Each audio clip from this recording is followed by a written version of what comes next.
Құрметті радио тыңдаушылар, сіздерді Салтанат Ермекованың Астана байтақ атты авторлық хабарын тыңдауға шақырамыз.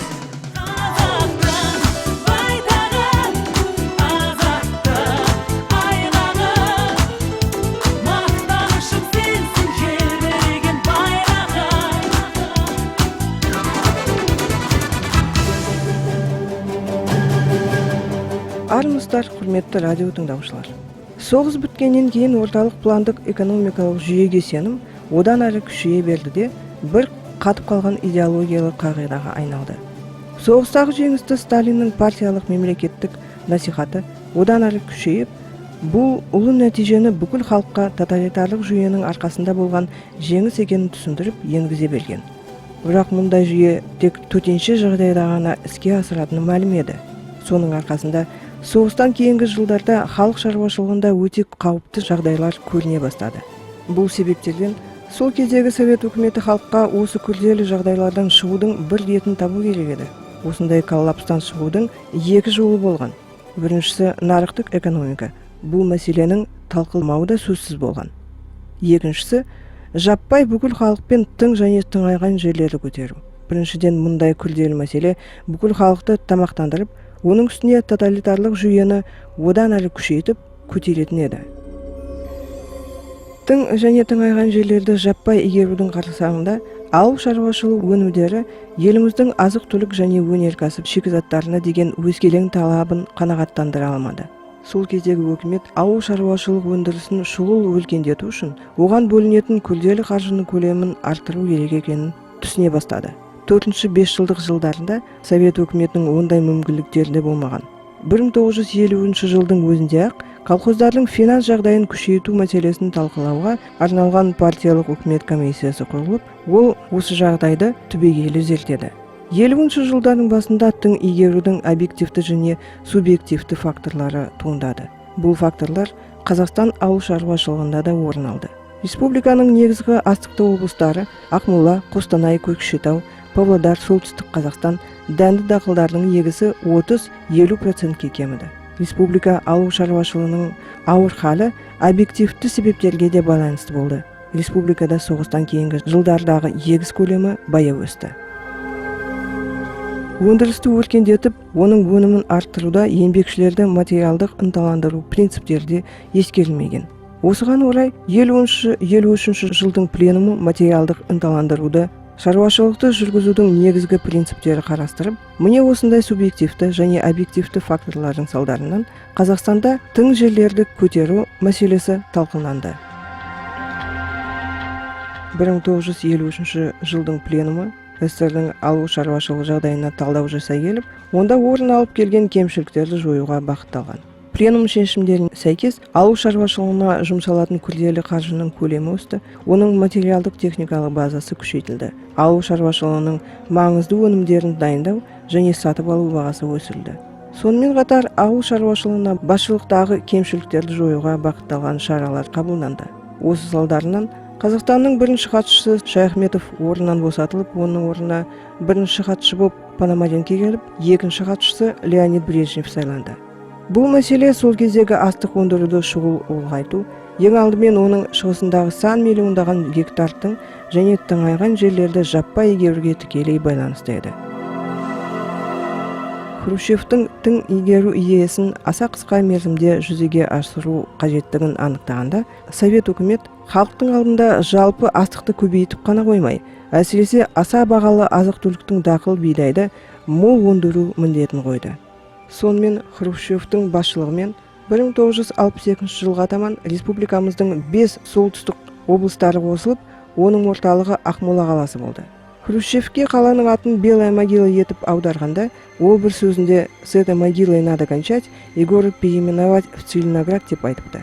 Оның Қазақстанды соншалықты жақсы білгені, самолеттің басқышында тұрып, өзбек халқына сәлемін айтқан еді.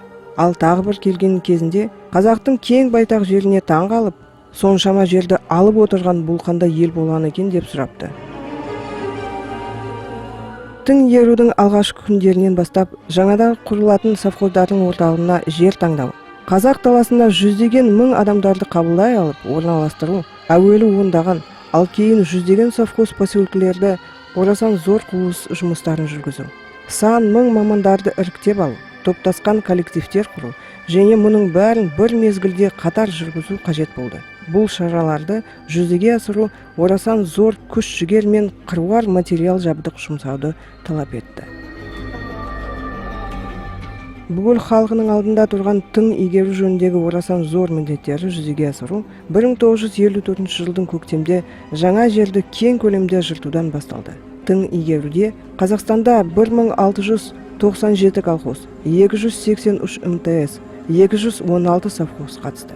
Республиканың жер қорын жан-жақты әрі мұқият зерттеуге ғалымдар үлкен үлес қосты. Игерілуге тиісті ұлан ғайыр далаға ең алдымен ғалымдар, гидротехниктер, жерге орналастырушылар, агрономдар аттанды. Қазақстан территориясының 1/3 жуығы 100 миллион гектарға жері зерттелді.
Осымен хабарымыз аяқталды.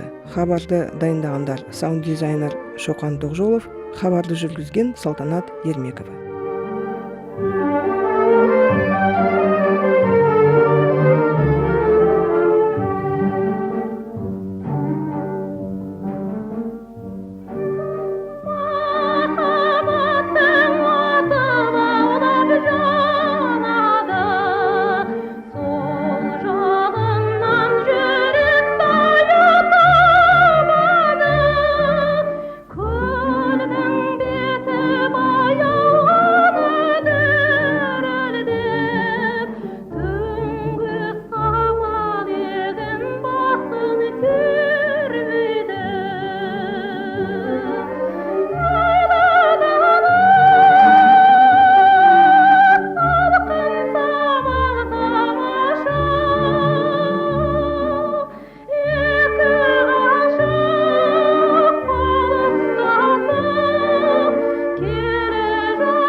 Құрметті радио тыңдаушылар, сіздер Астана байтақ хабарын тыңдадыңыздар. Келесі кездескенше